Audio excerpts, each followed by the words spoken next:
Welcome to పూరా local. ఏపీలో మంత్రి నారా లోకేష్ తీసుకున్న ఓ నిర్ణయం ఇప్పుడు రాష్ట్రంలో హాట్ టాపిక్ గా మారింది. తూర్పు గోదావరి జిల్లా మునికూడల పుష్కర ఘాట్ కు ఉన్న మంత్రి లోకేష్ కుమారుడు దేవాంశ్ పేరును అధికారులు అధికారికంగా తొలగించారు. ప్రభుత్వ ఆదేశాల మేరకు ఈ చర్యలు తీసుకున్నట్టు తెలుస్తోంది. వచ్చే ఏడాది రాష్ట్రంలో గోదావరి పుష్కరాలు ఘనంగా నిర్వహించేందుకు కూటమి ప్రభుత్వం భారీ ఎత్తున ఏర్పాట్లు చేస్తోంది. ఈ క్రమంలోనే సీతానగరం మండలం మునికూడలి గ్రామంలోని పుష్కర ఘాట్ కు దేవాంశ్ ఘాట్ అని ఉన్న బోర్డు సోషల్ మీడియాలో విపరీతంగా వైరల్ అయింది.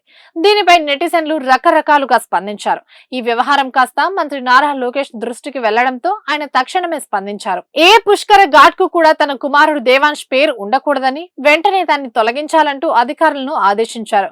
మంత్రి ఆదేశాలు అందిన వెంటనే రంగంలోకి దిగిన అధికారులు ఘాట్ వద్ద ఉన్న పాత బోర్డును తొలగించారు. అయితే ఈ పేరు వెనుక ఒక ఫ్లాష్ బ్యాక్ కూడా ఉంది. గతంలో అంటే 2015లో జరిగిన గోదావరి పుష్కరాల సమయంలో అప్పటి తెలుగుదేశం ప్రభుత్వం హయాంలో రాజనగరం ఎమ్మెల్యే పెందుర్తి వెంకటేష్ ఆధ్వర్యంలో ఈ ఘాట్ ను ఎంతగానో అభివృద్ధి చేశారు.